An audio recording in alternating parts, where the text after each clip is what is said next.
Nature's comfort. Ramraj presents Bamboo Cotton White Shirts. SVC ஆதித்யரா movies தயாரிப்பில் சங்கர் இயக்கத்தில் game changer ஜனவரி 10 முதல். பூர்விகா அப்ளையன்சஸ் இப்போ பிரம்மாண்டமா ஓஎம்ஆர் துறைப்பாக்கத்தில். ரொம்ப உணர்ச்சிகரமானது. அவர் எந்த காரணத்துக்காக இந்த சாட்டர்டே போராட்டத்தை நடத்த சொன்னாரோ அதுவும் ரொம்ப உணர்ச்சிகரமானது. இப்படி ஒரு நிகழ்வு, இப்படியான போராட்டங்கள்லாம் நம்ம பார்த்தது இல்லையே சார். அண்ணாமலை ஒரு போலீஸ் ஆஃபீஸராக இருந்தவர், ஒரு ஐபிஎஸ். அவர் அரசியலுக்கு வரும்பொழுது, பாஜக தலைவராகும்போது ஒரு அதிரடியான அரசியல் மாற்றங்களை பாஜக செய்வார், தமிழ்நாட்டு களத்தில் செய்வார். ஆதங்கத்தில் செய்யறதுன்னு அதான் உங்க அதிரடின்னு எப்படி சிலம்பு சுத்தணுமா, கம்பு சுத்தணுமா, என்ன செய்யணும்? அண்ணாமலைக்கு ஒரு சென்டிமெண்டலான ரீசன் ஒன்று இருக்காது. நீங்க ஞாபகம் இருக்காது உங்களுக்குலாம். அவர் எஸ்பியா இருந்த போது ஸ்கூலுக்கு போயிட்டு வந்த குழந்தை இதே மாதிரி பாலியல் வன்முறை செய்யப்பட்டு கொல்லப்பட்டுருச்சு. அப்ப அந்த ஆதங்கத்தை அவர் வெளிப்படுத்துறாரு. ரொம்ப சரியா, ரொம்ப நியாயமா, ரொம்ப ஆக்ரோஷமா, ரொம்ப ஆவேசமா, ரொம்ப சரியா, பர்ஃபெக்ட்லி கிண்டலுக்குள்ளாக. பாலியல் வன்முறை செய்தவன விமர்சனம் பண்ண, கேலி பண்ண, கண்டிக்க தண்டிக்க துப்புல. நம்ம அது ஆர்ப்பாட்டம் பண்றது கேலிக்குள்ளாமா உங்களுக்கு? ஆர்ப்பாட்டம் பண்றது இல்ல, இதுக்காக மௌனம். 2 மணி நேரம் உண்ணாவிரதம், கால் அடையாள உண்ணாவிரதங்கிற காமெடி ஒன்று நடக்குங்க தமிழ்நாடு. நீங்க பார்த்தது இல்லையா? காலைல டிஃபன் சாப்பிட்டு சாயந்தரம் போய் பார்த்து இடையில ஒரு கேப் போட்டு நடுவில் அதுவும் பின்னாடி டாஸ்மாக் கடைக்கு போயிட்டு நீங்க பார்த்தது இல்லையா தமிழ்நாட்டில்? நீங்க பார்த்ததுல சொல்லுங்க, உங்க தெரியல, நீங்க கவனிச்சது சொல்லுங்க, எஸ்னோ சொல்லுங்க சார். அப்புறம் அதெல்லாம் உங்களுக்கு ஏற்புடைய ஆர்ப்பாட்டம் போராட்டம். ஒரு மனுஷன் தன்னை தானே சாட்டை அடிச்சுக்கிறான்னு அது காமெடி பண்ணுவீங்களா?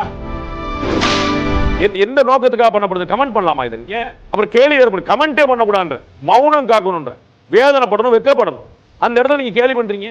பெரிய தலைவர்களே, எம்எல்ஏக்களா இருந்தவங்களே கூட இந்த விமர்சனம் தான் பண்றாங்க. காமெடியா தான் முதலமைச்சரே பண்ணட்டும் சார், பிரதமரே பண்ணட்டும் சார். காமெடி சேனல்ல போட வேண்டிய நகைச்சுவைங்கிறாரு எஸ்வி சேகர். பிரதமரே கேள்வி பண்ணட்டும்.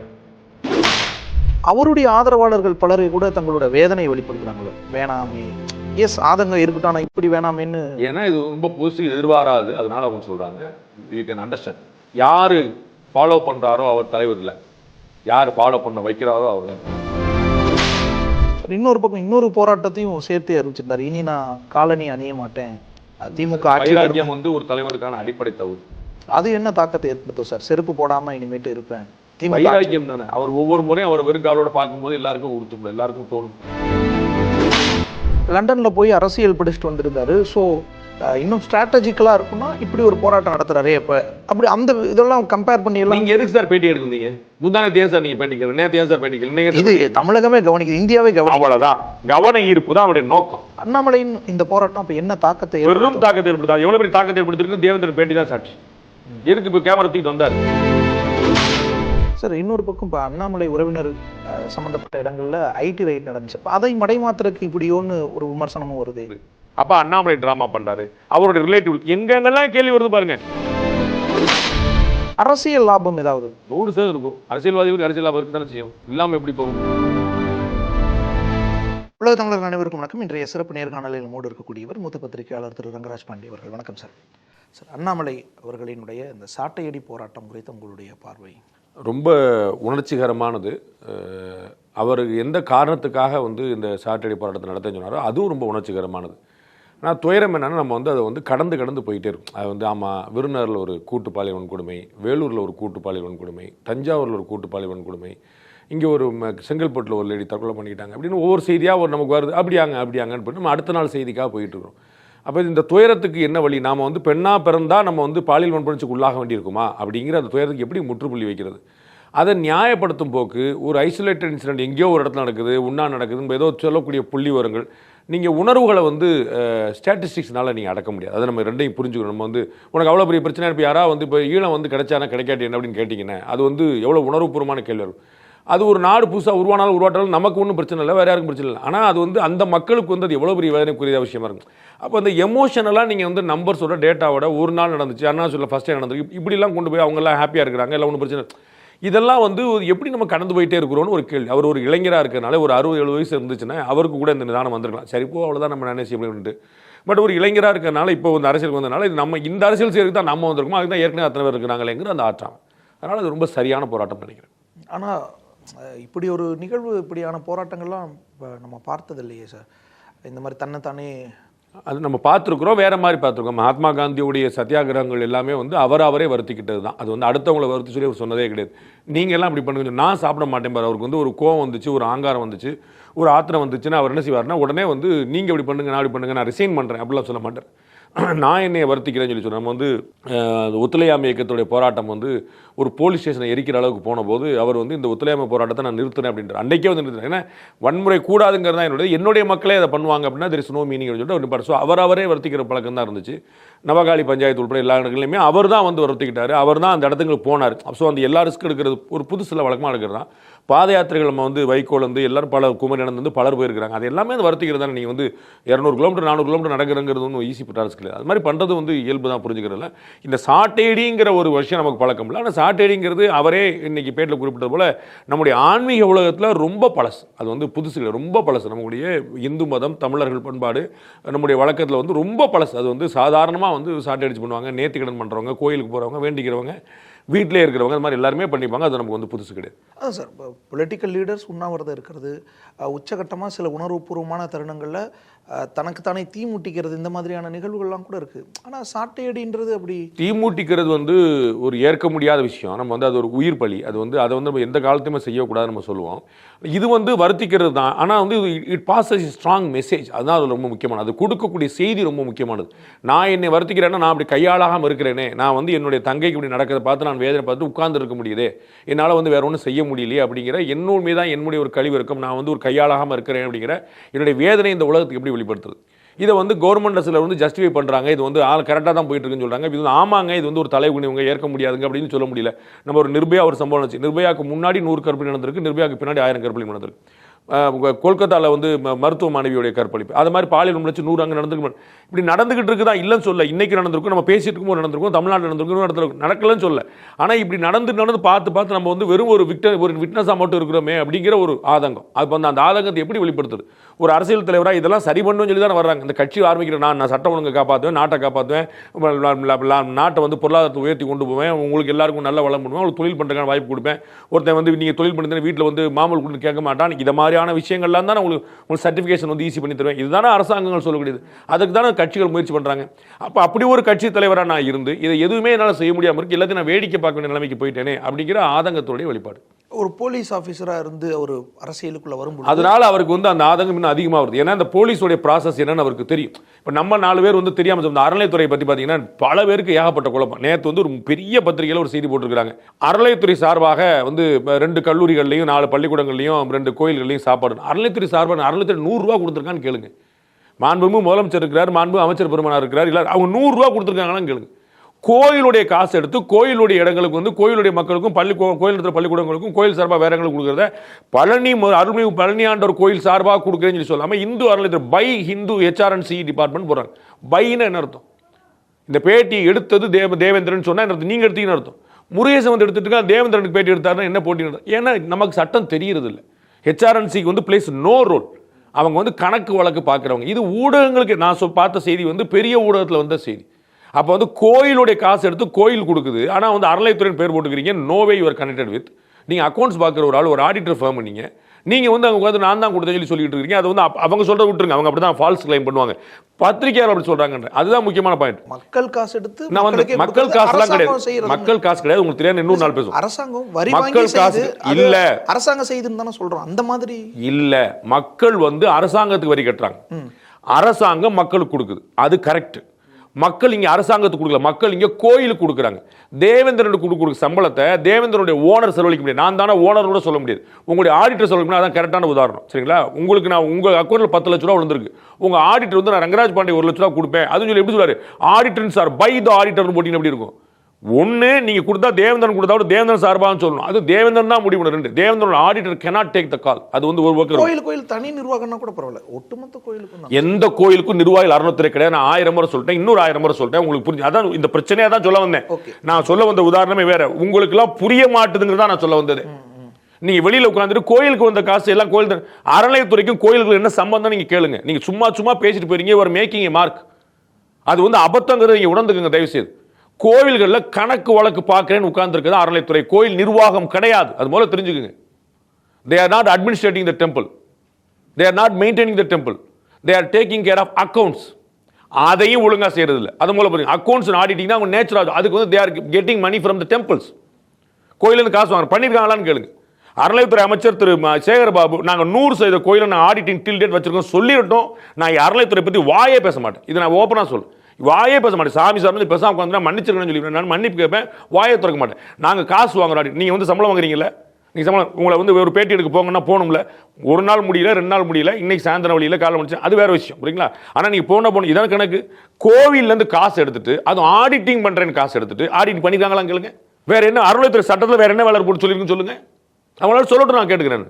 சும்மா எந்த பத்திரிகையாளர் கேள்வி, அதுதான் நான் சொல்ல வந்த கவலையே அதுதான். யாருக்கும் தெரிவதில்லை.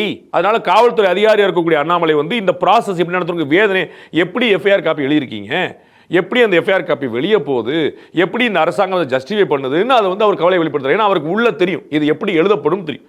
அது வந்து அவர் எழுதினவர் 10 வருஷம் அங்கே உட்கார்ந்துருக்கிறார். அவர் வந்து கீழே இருந்து மேலே வரைக்கும் பார்த்துருக்கிறார். ரூரல் இருந்து அர்பன் வரைக்கும் பார்த்துருக்கிறார். அவருக்கு இந்த விஷயங்கள் ஃபுல்லாக தெரியும். அதனால தான் உங்களுக்கு தெரியாது.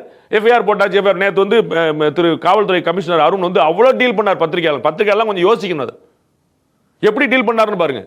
ஏங்க திரும்ப திரும்ப கேட்காதீங்க. சொன்னதை ஒழுங்கா கவனிங்க. கரெக்டாக பாருங்க. எல்லாம் ஆன்சர் பண்ணியாச்சு. என்ன சொல்றாருன்னே கேட்காம பேசி, இதுதான் நம்முடைய அறியாமையை தான் நான் வந்து எல்லாம் பயன்படுத்திக்கிறாங்கன்னு நான் சொல்லுவார். அதுதான் நான் உங்களுக்கு சொல்றேன். பத்திரிகையாளருக்கு தெரியல, மக்களுக்கு தெரியல, வெகுஜனங்களுக்கு நீங்க கொண்டு போய் சேர்க்கல, நீங்களே தெரியாம இருக்கிறீங்க.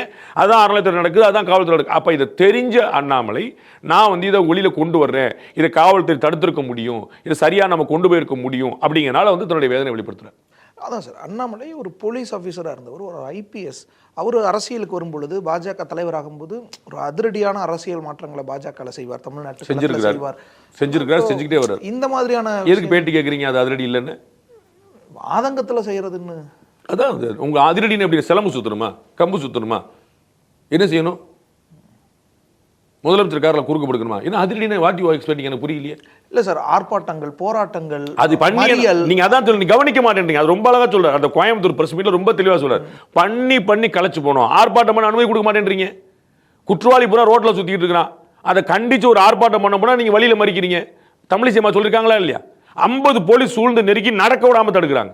ஏன்னா அவங்க வள்ளூர் கோட்டத்தில் ஆர்ப்பாட்டம் பண்ண அவங்க சாலை மறியல் பண்ணல, மவுண்ட் ரோட்ல நிக்கல, காமராஜ் சாலையில் நிக்கல, பூந்தமல்லி சாலையில் நிக்கல, பப்ளிக்கை டிஸ்டர்ப் பண்ணல, அனுமதிக்கப்பட்ட இடத்துல போறாங்க. அந்த போராட்டத்துக்கு அனுமதி கொடுக்கல. உங்களுக்கு என்ன பிரச்சனை? ஒரு அரை மணி நேரம் பேசுவாங்களா, தொண்டை தண்ணி பேசுவாங்க, கிளம்பி போயிருவாங்கல்ல, அதையும் கொடுக்க மாட்டேன்றீங்க. அப்ப நீங்க பப்ளிக் டிஸ்டர்ப் ஆகக்கூடாது. எப்படி டிஸ்டர்ப் ஆகும்? வள்ளூர் கோட்டம் நீங்க அனுமதி இடம் தானே.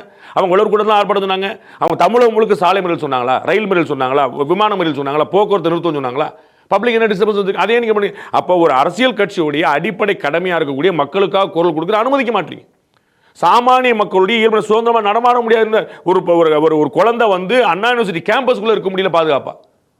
என்ன பண்ணிட்டு இருக்கீங்க? கேம்பஸ்குள்ள உங்களுக்கு 70 கேமரா இருக்கு, 58 ஒர்க் பண்ணுது, 11 வாயில் இருக்கு, 6 திறந்து இருக்கு, 5 பூட்டி இருக்கு, 140 செக்யூரிட்டி இருக்கு. இவ்வளவு இருந்து ஒரு பொண்ணை வந்து பகிரங்கமா வந்து டிஸ்டர்ப் பண்ணிட்டு போறான் ஒருத்தன். அப்ப நம்ம எங்க இருக்கோம்? அப்ப இந்த இடத்துல நம்ம ஃபோக்கஸ் பண்ணணுமா? வள்ளூர் கோட்டத்துக்கு யாரும் போகாதீங்க ஃபோக்கஸ் பண்ணணுமா? அப்ப எங்க உங்களுடைய ஃபோக்கஸ் இருக்கு? அதான் ஒரு காவல்துறை அதிகாரியா இருந்தவருக்கு அது வருது. இன்னொன்னு நீங்க தெரிஞ்சுக்கணும், திரு அண்ணாமலைக்கு ஒரு சென்டிமெண்டலான ரீசன் இன்னொன்று இருக்காது. நீங்க ஞாபகம் இருக்காது உங்களுக்குலாம். அண்ணாமலையோட கெரியர்ல அவர் எஸ்பியா இருந்தபோது, உடுப்பின்னு நினைக்கிறேன், அவர் வந்து எஸ்பியா இருந்தபோது ஸ்கூலுக்கு போயிட்டு வந்த குழந்தை இதே மாதிரி பாலியல் வன்முறை செய்யப்பட்டு கொல்லப்பட்டுருச்சு. என்னடா சொல்லி பதறிச்ச சின்ன பையன் ரொம்ப ஆவேசமா இருக்கிறாரு அந்த டிஸ்ட்ரிக்ட் எஸ்பி. அவர் என்னன்னு பார்த்தா அந்த ஸ்கூல்ல கம்ப்யூட்டர் எஜுகேஷன் நடத்துறாங்க. கம்ப்யூட்டர் மொத்தமே 2 கம்ப்யூட்டர் தான் இருக்கு. ஒரு ஸ்கூலுக்கு பூரா நடத்தணும். அப்போ ஷிஃப்ட் மேலே நடத்துறாங்க. அப்போ 7 மணிக்கு தான் கிளாஸே முடியுது. 7 மணிக்கு அப்புறம் அந்த வீட்டுக்குள்ள வந்து போகும்போது 9 மணி 10 மணி ஆயிடுது. அப்போ அந்த அன்டைட்டில் போகும்போது சமூக பயன்படுத்தி அந்த பிள்ளைய பால் முடிச்சுறாங்க, கொண்டுறாங்க. அதுக்கப்புறம் ஒரு பள்ளி கம்ப்யூட்டர் வாங்கி கொடுத்தாரு, அவங்களுக்கு தண்டனை வாங்கி கொடுத்தாரு, இதெல்லாம் வேற விஷயம். அப்போ அந்த அழியாத தாக்கம் அவர் மனசுல நிற்குது. என்னடா மோசமான ஒரு சமாச்சாரம் பண்ணிவிட்டாங்க, நம்மளுக்குள்ள ஒரு புள்ள வந்து பள்ளிக்கூடத்துக்கு போக முடியலையா அப்படின்னு. அதே தான் இன்னைக்கு நடந்திருக்கு. அப்போ அந்த சென்டிமெண்ட் திரும்பி ஒரு புள்ள காலேஜ் கேம்பஸ்குள்ள இருக்க முடியல, ஒரு புள்ள பள்ளிக்கூடம் போயிட்டு வர முடியல. என்ன நம்ம செய்யணும்? அப்ப நீ விமனா இருந்தா உன்னை நான் வந்து பாலியல் வன்முறை செஞ்சிருவேன் அப்படின்னு ஒரு நிலைமை தான் கொடுக்குறோம். அப்ப அந்த ஆதங்கத்தை அவர் வெளிப்படுத்துறாரு. ரொம்ப சரியா, ரொம்ப நியாயமா, ரொம்ப ஆக்ரோஷமா, ரொம்ப ஆவேசமா, ரொம்ப சரியா, பர்ஃபெக்ட்லி. ஆனா சார் இப்ப அது கிண்டலுக்கு உள்ளாக்குது இல்ல சார்? கிண்டலுக்கு உள்ளாகிறவங்கள வெக்கப்பட சொல்லணும், வேதனைப்பட சொல்லணும். பாலியல் வன்முறை செய்யறதை வந்து கிண்டல் பண்றதுக்கு துப்பு இல்லை, அதை கேள்வி பண்றதுக்கு துப்பு இல்லை, அதை விமர்சனம் பண்றதுக்கு துப்பு இல்லை, அவங்களை கேள்வி கேட்க துப்பு இல்லை. எப்படி அந்த பெண் அங்க அத்தனை மணிக்கு போச்சுன்னு வரைக்கும் கேள்வி கேட்கிறவங்க கிளம்பிட்டாங்க சமுதாயத்தில். என்னுடைய வீட்டு பிள்ளையா இருந்தா, உங்களுடைய வீட்டு பிள்ளையா இருந்தா, சமுதாயத்தில் இருக்க நம்ம வீட்டு பிள்ளையா இருந்தா ஒத்துக்குவாங்களா? அதை அந்த பிள்ளை இப்படி போகுது நீங்க போக கூடாதா, கேம்பஸ்குள்ள இருக்க கூடாதா? அதே மாதிரி ஒரு பையனை கேட்டிருக்கீங்களா? உங்களை ஒரு ராத்திரி 12:30 மணிக்கு ஒரு பையன் தியேட்டருக்கு போனது சமுதாயத்தில் ஒருத்தர் கேள்வி கேட்டிருக்கீங்களா? ஒருத்தர் ஒரு குடும்பத்தில், ஒரு சமுதாயத்தில், ஒரு வெளியில ஒரு அரசியல்வாதி, ஒரு போலீஸ்கார் 12:30 மணிக்கு வெளியில சுத்திட்டு இருக்கு, யாரா கேட்டிருக்கீங்களா? அப்ப பொம்பளை பிள்ளை சுத்தக்கூடாதா? அந்த பிள்ளை எங்க ஊர் சுத்துச்சா? ஊர் சுத்தவே உரிமை இருக்குன்றேன் ஒரு பார்ட். அந்த பிள்ளை கேம்பஸ்குள்ள இருக்கு, காம்பவுண்டுக்குள்ள இருக்கு. அதை நீங்க கேள்வி கேட்பீங்களா? அவன் பாலியல் வன்முறை செய்தவன கேள்வி கேட்க மாட்டீங்க. எங்க போகுது உங்க பார்வை? அப்ப என்ன நோக்கம் உங்களுக்கு? நீ வெளியே வந்தா அவனை பாலியல் வன்முறை செய்வோம் அப்படியா? வீட்டுக்குள்ள பூட்டிக்குமா? நீங்க அடுப்போதும் பெண்களுக்கு படிப்பதற்கு சொல்லிட்டு இருந்தீங்களே, என்னாச்சு இப்ப உங்களுக்கு? அண்ணா யூனிவர்சிட்டி கேம்பஸ்குள்ள இருக்க முடியல ஒரு பொண்ணு. என்ன விரும்புறீங்க நீங்க? எப்படி நீங்க இந்த சமுதாயத்தில் கேள்வி எழுப்புவீங்க? முதல்ல 21ஆம் நூற்றாண்டுல 2024 டிசம்பர்ல எப்படி கேள்வி எழுப்புவீங்க? இல்ல சார், அதெல்லாம் கேள்வி எழுப்புறாங்க. அதுக்கு எதிராக பாலியல் வன்முறை செய்தவன விமர்சனம் பண்ண, கேலி பண்ண, கண்டிக்க தண்டிக்க துப்பு இல்ல.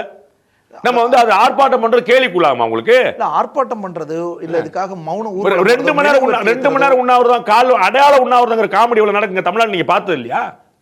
காலைல டிஃபன் சாப்பிட்டு வந்து சாயந்தரம் வந்து பிரேக்ஃபாஸ்ட் இடையில ஒரு கேப் போட்டு நடுவில் அது பின்னாடி டாஸ்மாக் கடை போயிட்டு வந்தா நீங்க பார்த்தது இல்லையா தமிழ்நாட்டில்? நீங்க பார்த்ததுல சொல்லுங்க, உங்க கெரியர்ல நீங்க கவனிச்சல சொல்லுங்க.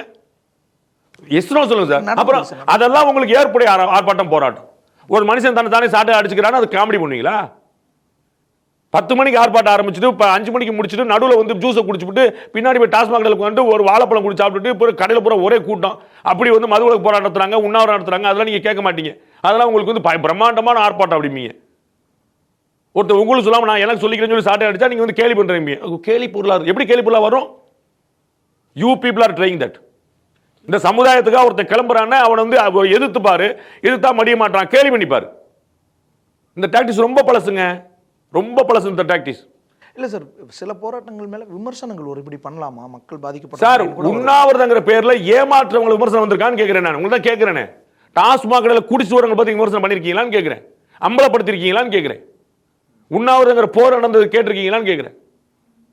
அந்த ஏமாற்று வழியில கேட்க மாட்டேன்றீங்க.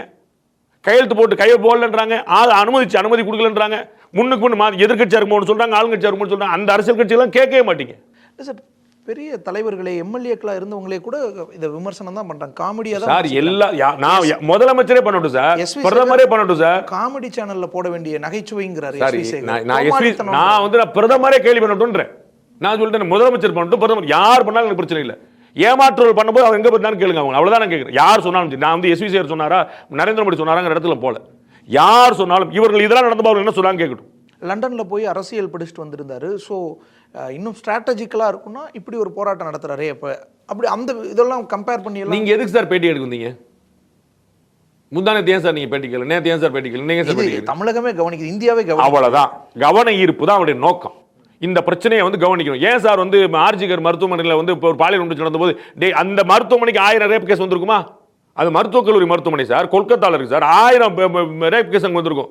அப்போ டெய்லி தான் நான் பார்க்குறது ஒரு மேட்ராஞ்சல். ஏன் சார் போல டாக்டர்லாம்? அவங்களுக்கு வலிச்சது போராடினாங்க. அண்ணாமலைக்கு வலிக்குது போராடுறீங்க. வலிக்காதவங்களாம் கேள்வி பண்ணிட்டு இருக்கிறீங்க. நம்ம வீட்டில் நடந்தா அப்படி சொல்லுவீங்களா? கேள்வி பண்றாங்கன்னு, காமெடி பண்றாங்கன்னு, படிச்சுட்டு வந்தாருன்னு வேற மாதிரி இருக்கும். படிச்சு இந்த விஷயத்துல கமெண்ட் பண்ணலாமா சார்? முதல்ல நீங்க எந்த நோக்கத்துக்காக பண்ணப்படுது கமெண்ட் பண்ணலாமா இதை நீங்க? அப்புறம் கேள்வி வேறு பண்ணி கமெண்டே பண்ணக்கூடாதுன்ற, மௌனம் காக்கணுன்ற, வேதனைப்படணும், வெக்கப்படணும். அந்த இடத்துல நீங்க கேள்வி பண்றீங்க. இது ஒரு பாலியல் ஒன்று நம்ம வீட்டு சார், நம்ம தங்கச்சிக்கு நம்ம அக்காக்கு நம்ம வீட்டில் பொண்ணு இருந்தால் ஒத்துக்கணுமா சார்? அது இதுதான் பண்ணுவோமா? நம்ம வீட்டில் நடந்துருச்சு, ஒருத்தர் வந்து சண்டை போறார், போலீஸ் ஸ்டேஷன் அவர் அருவா எடுத்து வந்துறாரு, குடிச்சு போட்டு சண்டை போறாரு, ஒரு ரகலை பண்றாரு, எக்ஸஸா பண்ணிட்டார். அப்ப என்ன செய்வீங்க? போடா அப்படிங்களா? கேள்வி பண்ணுவீங்களா? அவருக்கு மீம்ஸ் போடுவீங்களா? என் பிள்ளைக்கு நடந்ததுக்கு ஒருத்தர் தான் குரல் கொடுத்தா கொடுக்க மாட்டீங்க? தமிழிசை போராட்டத்தை யாரும் கிண்டல் அலோ பண்ணீங்களா? கிண்டல் பண்ணல. அலோ பண்ணீங்களா? யாரை கிண்டல் பண்ணணும்? நீங்க யாரை கிண்டல் பண்ணணும்? அலோ பண்ணாத கவர்மெண்ட்யா போராட போன தமிழிசைவா? தமிழிசை இந்த தமிழகம் எவ்வளவு கேள்வி பண்ணிருக்கு சார்? ஒரு பெண்ணுக்கு நீங்க குரல் கொடுக்குற ஆளு தானே நீங்களா? அதை யார் கண்டிச்சிருக்கீங்க? எத்தனை மேடைகள்ல பேசப்பட்டிருக்கு, எவ்வளவு கட்சித்தலைவர் பேசியிருக்காங்க, எவ்வளவு பெருமக்கள் பேசியிருக்காங்க, எவ்வளவு சமூக கேலி சித்திரமாவெல்லாம் கூட யார் பேசியிருக்கீங்கன்னு கேட்டேன். அதை கண்டிச்சிருக்கீங்களா? தண்டிச்சிருக்கீங்களா? ஒரு பெண்ணுக்கு கிடைக்கிற மரியாதையா ஒரு அரசியல் தலைவர், ஒரு தேசிய கட்சியுடைய மாநில தலைவர், அவர்கள் உருவ இல்லல் எவ்வளவு பண்ணிருக்கீங்க? நீங்க என்ன பெண்ணை பத்தி பேசிட்டு இருக்கீங்க? ஒரு தார்மீக ஆர்ப்பாட்டம் பண்ண அலோவ் பண்ண மாட்டீங்க, ஒரு உணர்ச்சிகரமான ஒரு செஞ்சு அலோவ் பண்ண மாட்டீங்க. என்ன விரும்புறீங்க? நாங்க எல்லாம் பண்ணிட்டே போய் நீங்க பேசாம இருக்கணுமா? இன்னொன்று சார், ஒரு பொலிட்டிக்கலி ஸ்ட்ராட்டஜிக்கலி ஒரு பெரிய தலைவர் அப்படிங்கிறவருக்கு ஆதங்கம் இருந்தா கூட அதை வெளியே காட்டிக்க மாட்டாங்க. நீங்க சொல்றபடிலாம் செய்யணும்னு அவசியம் இல்லை. நீங்க கட்சி ஆரம்பிச்சு செஞ்சுக்கீங்க. ஓகே, விஜய் எப்படி போராட்டம் நடத்தும் நான் சொல்ல முடியாது. அன்புமணி ராமதாஸ் எப்படி கட்சி நடத்தும் நான் சொல்ல முடியாது. உங்களுக்கு தேவை நீங்க கட்சி நடத்திக்க. இப்படி அறிவுரை சொல்லக்கூடிய பெருமக்கள்லாம் ஒன்று பிரசாந்த் கிஷோர் மாதிரி ஸ்ட்ராட்டஜிஸ்ட் அப்போ இல்லாட்டி கட்சி நடத்தி ஜெயிச்சுடுவாங்க. பேசுவது யாரும் சொல்லுவது யாருக்கும் அறியவாம் சொல்லிய வண்ணம் செயல். சரி, ஈஸி வா. கேள்வி பண்றது மீன்ஸ் ரொம்ப ஈஸி, 10 நிமிஷம் வேலை. செஞ்சு பாருங்க. அண்ணாமலையின் இந்த போராட்டம் இப்போ என்ன தாக்கத்தை பெரும் தாக்கத்தை ஏற்படுத்தாது. எவ்வளவு பெரிய தாக்கத்தை ஏற்படுத்திருக்கு தேவேந்திரன் பேட்டி தான் சாட்சி. எதுக்கு இப்போ கேமரா தூக்கிட்டு வந்தார்? டெய்லி 10 தடவை வர்றாரா? ஏன் வர்றாரு? வாரத்துக்கு ஒருக்க வர்றாரு. வாரத்தில் 1000 சம்பவம் நடக்கும். அந்த 1000 சம்பவத்தில் இதுதான் வேணும் ஏன் முடிவு எடுக்கிறார்? Historical one. அது காலம் பார்க்க போகுது. அது எப்படிப்பட்ட இம்பாக்ட் கிரியேட் பண்ணிருக்குன்னு பார்க்க போகுது. தமிழ்நாட்டில் இருக்கக்கூடிய 4 கோடி பெண்கள் மனசில் எவ்வளோ ஒரு தாக்கத்தை எப்படி நீங்கள் பார்க்க போறீங்க? 4 கோடி பெண்கள் பார்த்து என்ன மாதிரி இம்பாக்ட் பார்த்துட்டே இருக்கு. நான் ஃபீல் பண்ண கிரவுண்டில் இருக்கேன், நான் ஃபீல் பண்ணிட்டு இருக்கேன். நான் உட்காந்து மோட்டோலை பார்த்துட்டு நான் வந்து எனக்கு இந்த இங்கி பிங்கி வாங்கி போகிறது பழக்கம் கிடையாது. எவ்வளோ பெரிய இம்பாக்ட் இருக்குது சொசைட்டியில் பெண்கள் மனசில். இது இல்லை பார்த்தோன்னு யாராவது இன்னைக்கு சாட்டை அடிச்ச போல நேற்று ப்ரெஸ் மீட் கொடுத்த போதே இந்த மாற்றம் நடக்க ஆரம்பிச்சிச்சு. ப்ரெஸ் மீட் பார்த்த பிறகு எல்லாரும் யோசிக்க ஆரம்பிச்சாங்க, என்னடா கணக்கு அப்படின்னு. அதனால நீங்கள் வந்து சமுதாயத்தில் நடக்கிற மாற்றத்தை நீங்கள் கண்டுபிடிக்கவே மாட்டேன்றீங்க. 11.5% ஓட்டு வாங்கியிருக்கு பாஜக. ஏடிஎம்கே இல்லாமல் டிஎம்கே இல்லாமல். அந்த கட்சியோட பெரிய கட்சி நினைச்சுக்கிட்டு இருந்த பாமக உட்பட பல கட்சிகள் உட்பட வச்சுக்கிட்டு, சரிங்களா? நமக்கு கம்பேர் பண்ணால் பாமக பெரிய கட்சியை பாஜக, நானே பாமக பெரியன்னு சொல்லியிருப்பேன். அவர்கள் தலைமையில் கூட்டணி வச்சு இத்தனை தொழிலை போட்டு வந்திருக்காங்க. அண்ணன் சீமான் சொன்ன மாதிரி வந்து ஒரு 1.5% வச்ச கட்சி இன்னைக்கு வந்து 36 லட்சம் வாக்குகள் வாங்கிட்டு இருக்கு. 4 லட்சம் வாக்குல 36 லட்சம் 8% ஓட்டு. என்ன நடந்து? ஏடிஎம்கே ஓட்டு விழுது, டிஎம்கே ஓட்டு விழுது. புரிஞ்சுக்க மாட்டேன்றீங்க. விஜய் கட்சி ஆரம்பிக்கிறார். என்ன நடக்குன்னு ஒரு சின்ன ஒரு மேப் எடுத்து பார்த்தா தெரிஞ்சிடும் சார். திமுக அதிமுக விழுது. ஏன் விழுது? அதையும் யோசிக்க மாட்டேன். இந்த மாதிரி ஜஸ்டிஃபை பண்ணுறது தான். கேலி பண்ணிட்டு அவர் ஆர்ப்பாட்டம் பண்ணுறாரு. அவர் லண்டன் போயிட்டு பெரிய ஆள் அவர் என்னங்க இப்படி சாட்டை அடிச்சுட்டு இருக்காரு. அப்போ நீங்கள் கேள்வி பண்ணுறீங்க. நான் சொன்னேன், ஆன்மீக உணர்வில் தமிழ்நாட்டில் இருக்கக்கூடிய ஒவ்வொரு குடும்பம் செஞ்சிருக்கு இந்த விஷயத்தை. காவடி தூக்குறது, பல்லக்கு தூக்குறது, காது குத்துறது, மொட்டடி, அத்தனையும் கேள்வி பண்ணியிருக்கீங்க நீங்கள். Don't forget that. அரசியல் ரீதியாக இல்லாமல் ஆன்மீக ரீதியாக பண்ண அத்தனையுமே கேள்வி பண்ணியிருக்கீங்க. எல்லாத்துக்கும் கேள்வி பேர் வச்சிருக்கீங்க. அவனை மொட்டை அடிச்சிட்டான், உன் போனால் கோவிந்தா, உனக்கு பட்டநாமம் போட்டாச்சு, உனக்கு வந்து வேப்பலை அடிச்சிட்டான், விபூதி அடிச்சிட்டான், அவனுக்கு என்னடா காவடி தூக்குற, இவனுக்கு என்னடா பல்லக்கு தூக்குற. இப்படி நாங்கள் ஏதேதெல்லாம் எங்களுடைய பெரிய ஆன்மீக நம்பிக்கை நினைச்சுக்கிட்டு இருக்கும்போது அத்தனையுமே இழிவுபடுத்திருக்கீங்க. தி சேம் பொலிட்டிஷியன்ஸ் இன்னைக்கு அரசியல் ரீதியாக தடமும் செய்றீங்க. அது சார், அந்த ஆன்மீக பின்பற்றவங்க கூட தங்களுடைய படங்கள் எல்லாம் அப்படி வச்சிருக்காங்க. ஏமாத்துறாங்க சார். எப்படி சார் பின்பற்றுவாங்க? நான் 100 பேர் கேள்வி பண்ணி எங்க அம்மா கேள்வி பண்ணுவேனா சொல்லுங்க? நான் 100 பேர் திட்டி கெட்ட வார்த்தை பயன்படுத்திருப்பேன்ல, அது எங்க அம்மா சொல்லுவேனா? ஏன் சொல்ல மாட்டேன்? எவ்வளவு பெண்கள் ஆபாசமா பார்ப்பான், அவங்க அம்மாவை பார்ப்பானா? ஏன் அப்ப அவங்க அம்மா அவங்க தங்கச்சி அவங்க அக்கா அவனுக்கு இனிக்குது, மற்றவங்க அக்கா மற்றவங்க தங்கச்சி கசக்குதா? ஆன்மீக நம்பிக்கை பின்பற்றுவங்க எப்படி சார்? போலி, ஏமாற்று.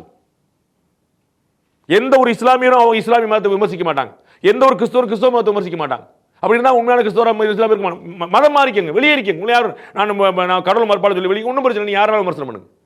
கடவுள் ஒரு இஸ்லாமியர் சுத்தமான இஸ்லாமிய எப்படி சார் விமர்சிப்பாரு? சுத்தமான கிறிஸ்தவர் எப்படி சார்? அப்புறம் சுத்தமான ஹிந்துன்னு சொல்லிட்டு எப்படி சார் விமர்சிப்பீங்க? அப்ப நீங்க போலி, ஏமாற்றுவாதி, பிழைப்புவாதி. போராட்டம், அண்ணாமலையினுடைய இந்த போராட்டம் அப்படிங்கிறது பெரும் தாக்கத்தை ஏற்படுத்துன்றீங்க. அவருடைய ஆதரவாளர்கள் பலரை கூட தங்களோட வேதனை வெளிப்படுத்துறாங்களே, வேணாமே, எஸ் ஆதங்கம் இருக்கட்டும், ஆனால் இப்படி வேணாமேன்னு. ஏன்னா இது ரொம்ப புதுசு, எதிர்பாராது. அதனால அவங்க சொல்றாங்க. You can understand. யாரு ஃபாலோ பண்றாரோ அவர் தலைவர் இல்லை, யார் ஃபாலோ பண்ண வைக்கிறாரோ அவர் தான் தலைவர். ஒரு விஷயம் புதுசாக இருக்கும்போது அது வியப்பாகவும் அதிர்ச்சியாகவும் தான் இருக்கும். சார், இன்னொரு பக்கம் இன்னொரு போராட்டத்தையும் சேர்த்தே அறிவிச்சிருந்தார். இனி நான் காலனி அணிய மாட்டேன். திமுக வைராக்கியம் வந்து ஒரு தலைவருக்கான அடிப்படை தகுதி. ஒரு லீடர் ஷுட் ஹேவ் த வைராக்கியம். அந்த வைராக்கியம் இருந்தால் தான் தலைவராக முடியும். அவருக்கு அந்த வைராக்கியம் இருக்கு. நரேந்திர மோடியே அவர்களை இந்த நாட்டில் வந்து இழித்தும் பழித்தும் பேசாத ஊடகம் கிடையாது, கட்சி கிடையாது. நீங்கள் சொன்னது போல் சொந்த கட்சிக்காரங்க ஆதரவாளர் எல்லாருமே விமர்சனம் பண்ணியிருக்காங்க. அதெல்லாம் தாண்டி ஸ்திதப்பிரஜன் அப்படின்னு ஒரு வார்த்தை சொல்லுவாங்க. அது வந்து நிலையான மனசோடு நின்று வந்து ஒரு சலனம் இல்லாத ஒரு மனசோடு நின்று இன்றைக்கி அவர் எங்கே நிற்கிறாருன்னு பார்க்குறோம். எதிரிகள் கூட பாயிண்ட் கிடைக்காம அல்லாடிட்டு இருக்காங்க. நம்ம அதானியை சொன்னால் ஈடுபடுமா, அம்பேத்கர் சொன்னால் ஈடுபடுமா, என்ன சொன்னால் ஈடுபடுனே தெரியலையே, ரொம்ப போயிட்டே இருக்கிறானே அப்படின்னு நம்மளால் ஒன்றுமே செய்ய முடியலன்னு ஆதங்கத்தில் உட்காந்துருக்காங்க. அதை மாதிரியான ஒரு ஸ்திதப்பிரஜன் தான் திரு அண்ணாமலை. அவர் வந்து ரொம்ப ஸ்ட்ராங்காக போயிட்டுருக்காரு. அவருடைய வேலையில் கரெக்டாக போயிட்டுருக்காரு. அது என்ன தாக்கத்தை ஏற்படுத்தும் சார்? செருப்பு போடாமல் இனிமேட்டு இருப்பேன், வைராக்கியம் தானே. அவர் ஒவ்வொரு முறையும் அவர் வெறுங்காலோட பார்க்கும்போது எல்லாருக்கும் உறுத்தும்ல, எல்லாருக்கும் தோணும்ல, 4 பேர் நாமளும் செய்யும் தோணும். இன்றைக்கி தமிழ்நாட்டில் நிறைய பேர் தன்னுடைய சாட்டையில் அடிச்சிருக்காங்க. அவர் மட்டும் அடிக்கல, மற்றவங்கலாம் வீட்டு வாசல்னு போராட்டம் பண்ணுங்க போதும் இருக்கிறாரு. ஆனால் நிறைய பேர் அடிச்சிருக்காங்க. என்கிட்ட நிறைய வீடியோஸ் வந்துச்சு. அவங்க உங்கள் ஊரில் அவங்கள யாரும் சொல்லலை, அவங்களா அடிச்சுக்கிறாங்க. அவங்க எல்லாம் இந்த உணர்வு தான். காமன் மேன்ட்ட பாருங்க சார், மனசில் அடித்த சாட்டை சார் அது. நீங்கள் ஒரு அண்ணாமலை அவருடைய உடம்புல அடிச்சுக்கிட்ட சாட்டை இல்லை, காமன் மேன் தன்னுடைய மனசில் அடிச்சுக்கிட்ட சாட்டை. என்ன இது இப்படி நடந்துகிட்டு இருக்கு, நம்ம வந்து கேட்க மாட்டாங்க, கேள்வி பண்ண ரிவர்ஸ் நடக்குது. அந்த பாலியல் வன்முறை செய்தவனை யாரும் கேட்கல, அந்த பொண்ணை கேட்குறாங்க. அந்த ஆர்ப்பாட்டத்தை அனுமதிக்காத அரசு யாரும் கேட்கல, ஆர்ப்பாட்டம் பண்ணுறவங்களை கேட்குறாங்க. சாட்டால் அடித்தவங்களை கேள்வி பண்ணுறாங்க, சாட்டால் அடிக்க நேர்ந்துச்சேன்னு வருத்தப்பட மாட்டாங்க. இது அப்படியே ரிவர்ஸ் நடக்குது. எது நடக்கணுமோ அது நடக்காமல் இது நடக்கக்கூடாது நடந்துகிட்டு இருக்கு. இது வந்து காமன் மேனுக்கு தெரியாது நினைக்கிறேன். அவங்களுக்கு உங்களை மாதிரி பேச தெரியாது, ஆனால் அவங்களுக்கு தெரியும் இந்த விஷயம் என்னென்னு. அவங்களுக்கு அந்த இம்பாக்ட் வரும், அது தெரியும் உங்களுக்கு எலெக்ஷன் ரிசல்ட்டில். சார், இன்னொரு பக்கம் இப்போ அண்ணாமலை உறவினர் சம்மந்தப்பட்ட இடங்களில் ஐடி ரைட் நடந்துச்சு. இப்போ அதை மடைமாத்திரக்கு இப்படியோன்னு ஒரு விமர்சனமும் வருது. இப்போ வந்து வேற ஒரு பதில் யோசிப்போம். ஐடி வந்து எந்த government? Central government, state government? Central government. BJP எந்த கட்சி? நேஷனல் கட்சியா ஸ்டேட் கட்சியா? ஆளும் மத்திய அரசு. நேஷனல் கட்சியா ஸ்டேட் கட்சியா? நேஷனல் கட்சி. அப்ப பிஜேபியோட இன்ஃப்ளூயன்ஸ் வந்து ஐடியில் இருக்குது. அப்ப ஐடி எவ்வளவு சிறப்பாக செயல்படுது? ஒரு நாள் தமிழகத்தில் ஒரு அரசியல் தலைவர் இந்த பாயிண்ட் பேசுறது ரைட் இருந்திருக்கா?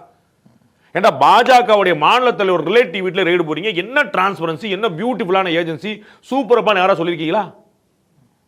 அதையும் கூட அதை மறைமாற்றம் செய்வதற்கு என்னங்க உங்க நியாயம்? டிஎம்கே வீட்டுக்கு போனா என்னங்க சொல்வீங்க? பொலிட்டிக்கல் பழிவாங்கல் சொல்வீங்களா மாட்டீங்களா? சொல்லியிருக்கீங்களா இல்லையா? அரசியல் பழிவாங்கும், மிரட்டல் ஈடுபடாது சொல்லியிருக்கீங்களா இல்லையா? ஏஜென்சிகளை வச்சு தங்களுடைய கைப்பாயம் நடத்துது சொல்லியிருக்கீங்களா இல்லையா? சார் ஆமா இல்ல சொல்லிருக்கீங்களா சார்? அப்ப அண்ணாமலையோட ரிலேட்டிவ் வீட்டு போனா நீங்க என்ன சார் சொல்லிருக்கணும்? சார் நாங்க தப்பா புரிஞ்சுக்கிட்டோம் சார். என்ன நேர்மை, என்ன வெளிப்படுத்தணுமா, என்ன பியூட்டிஃபுல். மாநில தலைவர் ரிலேட்டிவ் வீட்டுக்கு போய் நிப்பாட்டிருக்காங்க, சூப்பருங்க சொல்லிருக்கணுமா? ஒரு தலைவர் சொல்லியிருக்காரு சொல்லுங்க, ஒரு தலைவர், ஒரு ஊடகம் சொல்லியிருக்கான்னு சொல்லுங்க. ஒரு பாயிண்ட். அதுக்கு பதில் சொல்ல மாட்டீங்க, பதில் இருக்காது. யாருடைய மனசாட்சியும் பதில் இருக்காது. அடுத்து வர அப்படி ஒருவேளை நடந்துருச்சு, அது மடைமாற்றம் பண்ணாருன்னா இவர் நடக்கிற முன்னாடி தடுத்துருக்கலாம்ல. அவருடைய கட்சி, அவருடைய state, ID department, finance minister கண்ட்ரோலில் இருக்குது. ஒரு பேச்சு சொல்ல அவங்க இண்டிவிஜுவலாக இயங்குறாங்க, நம்ப மாட்டேங்க. ஃபைனான்ஸ் மினிஸ்டர் அம்மா கொஞ்சம் பார்த்து பண்ணுங்கம்மா, நம்ம பையன் அசிங்கமாயிருமா, ஏதாவது பிரச்சனை ஒரு வார்த்தை பேசுனா வெளியே போக சொல்லிடுவாங்களா? மூஞ்சில் முழிக்கான்னு சொல்லிடுவாங்களா?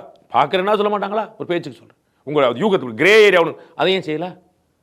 அப்போ தானும் ஒழுக்கமாக இருந்து அதை அனுமதிச்சு, அந்த இன்கம் டேக்ஸ் டிபார்ட்மெண்ட்டும் ஒழுக்கமாக இருந்து நேர்மையாக இருந்து பண்ணி அப்படிப்பட்ட விஷயத்தை காம்ப்ளிமெண்ட் பண்ணாமல் அதில் ஒன்று எடுத்து பார்த்தீங்களா, அதை மடைமாற்றுறதுக்காக செய்கிறாரு. இல்லை சார், அதில் இப்போ திமுக அமைச்சர் தொடர்பு அப்படி இப்படின்னு எல்லாம் செய்திகள் வரும்போது ஒருவேளை டெல்லி தலைமையை கூட ஒரு வருத்தம் அடைஞ்சிருக்கலாம். சூப்பர், நல்லதுன்றேன், வெளியே வரட்டும்ன்றேன். அதில் நீ ஐடி பாராட்டுவீங்களான்னு கேட்குறேன் நான். சார் நான் ஐடி தப்பாக செஞ்சேன்னு சொன்னேன்னா, பழிவாங்க நடக்குன்னு சொன்னேன், அண்ணாமலை தப்பு சொன்னேன், நான் சூப்பர்னு சொல்லிட்டு இருக்கேன், நீங்கள் யோசிக்க மாட்டேன்றீங்க. அப்போ இந்த நேர்மை வந்து தமிழ்நாட்டில் ஒரு கட்சிக்கு இருந்திருக்கான்னு கேட்குறேன், இந்தியாவில் ஒரு கட்சிக்கு இருந்திருக்கான்னு கேட்குறேன். சிட்டிங் அமைச்சர் வீட்டுக்கு வந்து தமிழ்நாடு சிபிசிஐடி போகுமா சார்? போகுமா சொல்லுங்க. அப்ப மாநில தலைவருடைய வீட்டுக்கு வந்து ஐடி போகுதுன்னா வாட்டர் டிரான்ஸ்பரன்சி இல்ல. அதான் சார், அப்ப முரண்பாடு ஒருவேளை கட்சிக்குள்ளே இருந்து ஒருவேளை என்ன சார் நீங்க அமித்ஷா நினைச்சா அரை மணி நேரத்தில் மாத்திடுவார் சார். என்ன குழந்தை மாதிரியே பேசிட்டு போறீங்க, எனக்கு ஒன்றும் புரியல. அமித்ஷாவோட பெரிய ஆளா அண்ணாமலை? அது அவர் சொன்னாரா? நீங்க எப்படி யூகிக்கிறீங்களா? நரேந்திர மோடி பெரிய ஆளா? அப்படி நீங்க தனிப்பட்ட முறையில் தேவதா சொல்லுங்க, அப்படி நினைக்கிறீங்களா? நீங்க அண்ணாமலை வந்து ஆர்எஸ்எஸோட, பிஜேபியோட, நரேந்திர மோடியோட, அமித்ஷாவோட பெரிய ஆள் நினைக்கிறீங்களா? அப்படியெல்லாம் இல்ல சார். அப்ப இவரை நினைச்சு அரை மணி நேரத்தில் மாத்திர முடியாதா? இந்த நவம்பர் டிசம்பர் எலெக்ஷனே வருது சார், அரை மணி நேரத்தில் மாத்திடுவாங்க. அவருடைய பதவி காலம் முடிஞ்சு சொல்லிட்டு போயிருவாங்க. யார் கேட்டுவா? அண்ணாமலை மாத்துவா, நீங்க அறுவாட்டு போயிருவீங்களா எல்லாரும்? ஏங்க அவர் அட்டு மேட்ரு மாத்துறது, அவரே சொல்லியிருக்காரு, வெங்காயம் இந்த பதவி சொல்லியிருக்காரு, அட்டு மேட்ரு மாத்துறது, அதை மாத்துறதுக்கு எங்க வந்து எழுதுறதுக்கு போனவங்க? எனக்கு புரியவே இல்லை. எனக்கு நரேந்திர மோடி பயந்து கட்சி அதிருப்தியாகி ஒரு அவருக்கு சொந்தக்காரங்க ஒரு சின்ன அதிருப்தி வந்துருமோ அப்படிங்கிறதுக்காக இப்படி பண்ணலாம்னு ஒரு over A call they will ask to resign. அவங்களுக்கு என்னங்க பயம்? அவங்களுக்கு நான் தான் திரும்ப உங்களுக்கு புரிய மாட்டுதா உங்களுக்கு? நான் கேட்கிறேன், அண்ணாமலை பெரியாளா அமித்ஷா பெரியாளா சொல்லுங்க. டெல்லி தலைமை தான் சார். அப்புறம் என்னங்க நீங்க அவங்க என்ன வந்து அதிருப்தியில் இருக்காங்க, எதுக்கு அவங்களை சமாதானப்படுத்த கூட நான் இன்னும் வைப்ரண்டா செயல்படுறேன்னு ஒரு அப்படி ஒரு விமர்சனம் வருது இல்ல சார்? இவர் சமாதானப்படுத்துறாரு, நடிக்கிறாரு, சண்டை போறாரு, அவங்க ஏன் சார் கேட்கணும்? அதை அந்த சைடு யோசிக்க மாட்டேன்றீங்க. ஒரு பாஸ் நினைச்சா டெர்மினேட் பண்ண முடியுமா முடியாதா? பதில் சொல்லுங்க சார். கண்டிப்பா. யார் பாஸ்னா தெளிவா இருக்கீங்க, பாஸ் நினைச்சா பண்ண முடியுமா முடியாது தெளிவா இருக்கீங்க. ஆனா இது ஏமாற்றுறதுக்கு மடைமாற்றுறதுக்கு உங்க கேள்வி ஏதாவது லாஜிக் இருக்கா? இப்படித்தான் இந்த விஷயங்களை பூரா டைவர்ட் பண்ணி இப்படிதான் நேரேட் பண்ணிட்டு இருக்காங்க. நம்ம வந்து இந்த அண்ணா பல்கலைக்கழக பாலியல் முடிச்ச விஷயத்தை எப்படி மறைக்கிறது? அப்ப அண்ணாமலை டிராமா பண்றாரு, அவருடைய ரிலேட்டிவ் எங்கெங்கெல்லாம் கேள்வி வருது பாருங்க. ஒரு கேள்வி சார், தமிழ்நாட்டில் சட்டம் ஒழுங்கு எப்படி இருக்கு சார்? அண்ணா யூனிவர்சிட்டி கேம்பஸ்குள்ள நடந்திருக்கு, சரியா தப்பா? இல்லை சார், அந்த சைடில் உடனடியாக நடவடிக்கை எடுத்திருக்கோம், கைது பண்ணியிருக்கோம். இன்னொரு பக்கம் அடுத்த கட்டத்துக்கு மாவு கட்டெல்லாம் போட்டிருக்காங்க. இப்படி தானே வருது. நம்ம வந்து கோர்ட் மட்டுமே போதும், போலீஸ் எதுக்கு சார்? போலீசிங் அப்படின்னு வார்த்தை அர்த்தம் சொல்லுங்க. குற்றவாளிகளை பிடிப்பது மட்டுமல்ல, குற்றங்களை தடுப்பு தான் பிரதானம். நான் உங்களுக்கு பல முறை சொல்லியிருக்கேன், இந்த உளவுத்துறை எல்லாம் 99 குண்டுவெடிப்புல தடுத்துருக்கும், ஒரு குண்டுவெடிப்பு நடந்திருக்கும். நம்ம எல்லாம் என்ன சொல்லுவோம்? சட்டம் ஒழுங்கு சீர்கெட்டு இருக்கு, உளவுத்துறை தோல்வியும் 99 தடுத்திருப்பாங்க.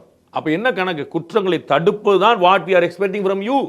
இவர் மேல 20 கேஸ் இருக்குன்னு கமிஷனர் சொல்றாரு. அவர் யார் பார்த்துட்டு இருக்கணும்? அண்ணாமலையா? போலீஸ் கண்காணிச்சிருக்கணும். பார்த்துருக்காங்களா? அதுதான் அண்ணாமலை சொல்றாரு. அதுக்கு தான் அவர் அரசியலுடைய போர்வை ஏன் போத்தினாருங்கிற அதுதான் சொல்றாரு. அரசியல் போர்வை ஏன் போத்தினார்? சாதிக் பாஷாவால் திமுக ஆதாரம் ஆடல, புரியுங்களா? அவர் வந்து உதயநிதி ஸ்டாலினுக்கோ தமிழக முதலமைச்சருக்கோ எதுவும் கொடுக்கல. அந்த டேக் இருந்தால் எனக்கு பிரயோஜனப்படும் பார்த்தார். அவர் யூட்டிலைஸ்டு டிஎம்கே. அதைத்தான் இந்த பிள்ளையும் பண்ணியிருக்கு. அவருக்கு டிஎம்கேங்கிற பொருள். நான் வந்து மா சுப்பிரமணியம் வந்து இவரால் பாழாயிட்டாரு, உதயநிதி ஸ்டாலின் வந்து இவரால் ஏமாத்தாரு அப்படின்னு நான் சொல்ல. உதயநிதி ஸ்டாலினையும் மா சுப்பிரமணியம் சைதாப்பேட்டையும் திமுகவை பயன்படுத்திக்கிட்டாருன்னு நான் சொல்றேன். அதன் மூலமா திமுகவில் சைதாப்பேட்டில் இருக்கக்கூடிய காவல்துறை அதிகாரிக்கு என்ன வரும்? நமக்கு எதுக்குடா வம்பு, ஒரு நெருக்கமானவர், அவ்வளவுதான். அதைத்தான் அண்ணாமலை சொல்றாரு.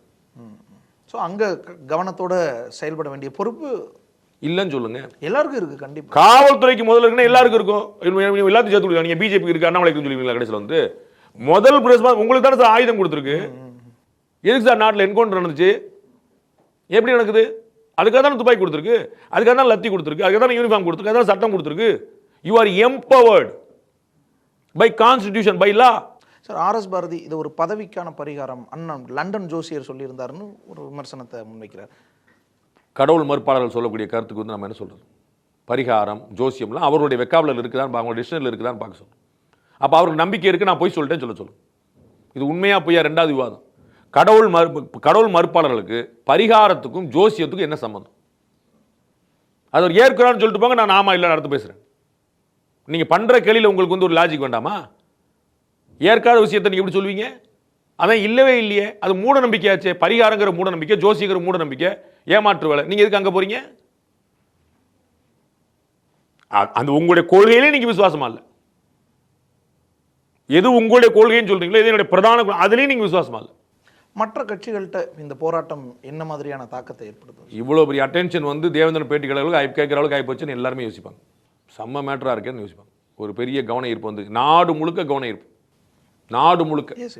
இது வந்து கொல்கத்தா பாலியல் வன்முறைக்கு பிறகு வந்து இந்தியா முழுக்க பெரிய அதிர்வலை ஏற்படுத்தணும். அது வந்து திரு அண்ணாமலையோட போராட்டத்தில் வந்துச்சு.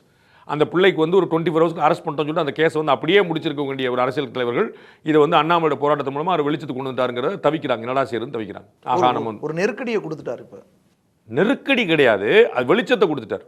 நெருக்கடியை வந்து அவர் தனி மனிதர், ஒரு கட்சி தலைவர், ஒரு மாநில கட்சி தலைவர், ஒரு 4 எம்எல்ஏ வச்சுக்கிட்டு அவர் வந்து தமிழக முதலமைச்சர் ரிசைன் பண்ணியானுமா, பதவியில் இருக்கணுமாங்கிற இடத்துக்குலாம் கொண்டு போகல. நெருக்கடி வரல. ஆனால் அவர்களுக்கு ஒரு வெளிச்சம். இந்த மேட்ரு வந்து அப்படி ஒரு 10 டெய்லி தான் பாலியல் முடிச்சு நடக்குது. இது ஒரு மேட்ரா, தினத்தந்தியில் 13ஆம் பக்கம் நியூஸ் போங்கப்பா அப்படின்னு போயிருக்கக்கூடிய ஒரு மேட்ரை இவருடைய தனிப்பட்ட முயற்சியின் காரணமாக அந்த கட்சியுடைய பின்பலத்தோட அவர் வந்து அழகாக வெளிக்கொண்டு வந்திருக்கிறாரு. அது வந்து ஒரு பெரிய வெளிச்சம் பாய்ச்சிருக்காரு. இப்போ வந்து உலகம் முழுக்க கவனம் பெற்ற விஷயமா இருக்கு. நாளைக்கு பெயில் கொடுக்கறதுலேருந்து, பெயில் ரிட்டைன் பண்ணுறதுலேருந்து, அந்த கேஸ் நடத்துறதுலேருந்து, அந்த கேஸுடைய லாஜிக்கல் எண்டுக்கு போகிற வரைக்கும் உலகத்துடைய கவனம் அங்கே இருக்கும். அரசியல் லாபம் ஏதாவது இருக்குமா? 100% இருக்கும். அரசியல்வாதிகளுக்கு அரசியல் லாபம் இருக்கு தானே செய்யும். இல்லாமல் எப்படி போகும்? நான் அவங்க சமூக சேவை ஆட்டாங்க நான் சொல்லவே மாட்டேன். நரேந்திர மோடி செய்கிற விஷயத்திலே அரசியல் இருக்கும், ஸ்டாலின் செய்கிற விஷயத்திலே அரசியல் இருக்கும், அண்ணாமலை செய்கிற விஷயத்தில் வேற என்ன இருக்கும்? எல்லாரும் செய்கிற விஷயத்துலையும் அரசியல் இருக்கும். எல்லாரும் வந்து சமூக சேவை பண்ணுவாங்க. அரசியல் அண்ணாமலை மட்டும் அரசியல் பண்ணால் அந்த காமெடிக்கு நான் வரல. எல்லாரும் என்ன பண்ணுறாங்களோ அதான் அவர் பண்ணுறாருன்னு சொல்லுங்கள். அதில் வந்து உங்களை ஏமாற்றி பண்ணாமல் தன்னை அடிச்சுட்டு பண்ணுறாரு, நீங்கள் அதை கவனிக்கணுன்ற. உங்கள் பாக்கெட்லேருந்து காசு எடுக்காமல் அவர் பண்ணுறாருல, அதை யோசிக்கணுன்ற. நன்றி சார், உங்களோட எனக்கு பண்ணுறது மிக்க நன்றி. Nature's Comfort. Ramraj presents Bamboo Cotton White Shirts. SVC ஆதித்யரா மூவிஸ் தயாரிப்பில் சங்கர் இயக்கத்தில் கேம் சேஞ்சர் ஜனவரி 10 முதல். பூர்விகா அப்ளையன்சஸ் இப்போ பிரம்மாண்டமா OMR துறைப்பாக்கத்தில்.